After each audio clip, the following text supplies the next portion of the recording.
Listen, let me just start by saying it's a pleasure to be here in Cincinnati. I had the opportunity to visit this great facility during the All-Star game last year. I was really impressed by the facility, but it's great to see these kids here playing in such a wonderful facility. I had a chance to talk to some of the young men before the game, and they seem really excited to be here in Cincinnati. Give us an idea just how important this initiative is to Major League Baseball. Well, it's the single most important thing that we're doing.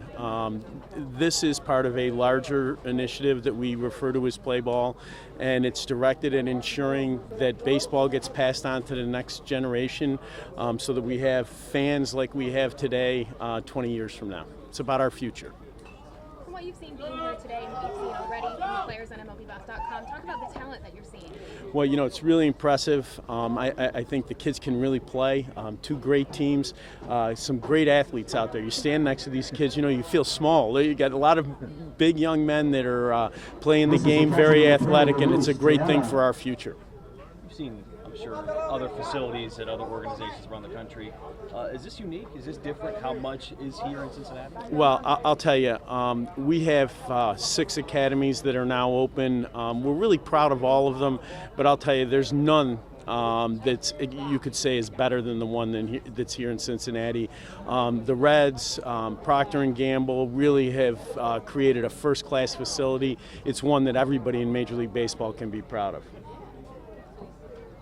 Give us an update on possibly some of the rule changes you've been thinking about, the pace of play, the relief pitching, and also the times of games. Well, the pace of play is going to remain something that's high on our radar screen. I think that 3-hour games I don't think is good for the sport moving forward, and we're going to continue to focus on it.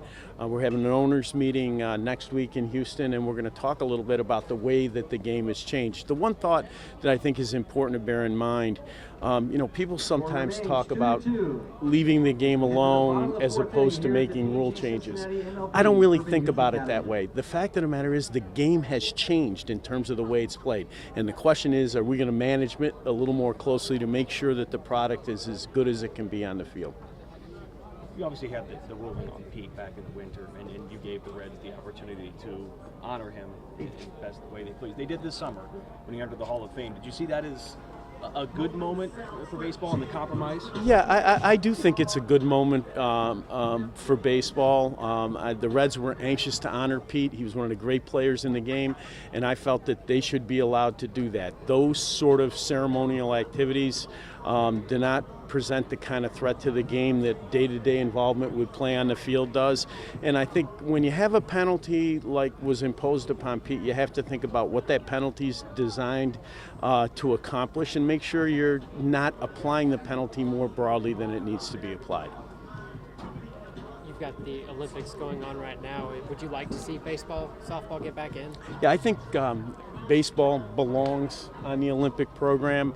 There are large chunks of the world where baseball is the most popular game in the world, and I think the Olympics are doing the right thing by trying to include baseball and softball.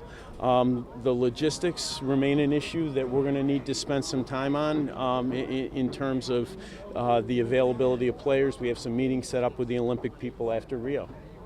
You had 3 big events. Ken Griffey Jr. was part of the Baseball Hall of Fame a couple weeks ago. A-Rod's going to leave the game on Friday, and then Ichiro got number 3,000 yesterday. Baseball had some sad and happy moments too.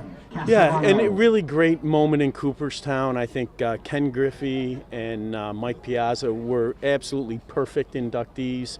Their speeches were fabulous. The Mariners had a wonderful weekend for Ken just this past weekend. Really happy for that organization with their first Hall of Fame inductee. Ichiro's accomplishments speak for themselves. I mean, to have the sort of career that he had in Japan and then come here and get 3,000 hits, it's just unbelievable. He is a class individual, a real tribute to the game. And then, Alex's announcement, Alex has worked very hard since he came back from this suspension to do the right thing, and I think that he found a way to go out on his own terms with the Yankees being fully supported, and that's a good thing. That's a good thing.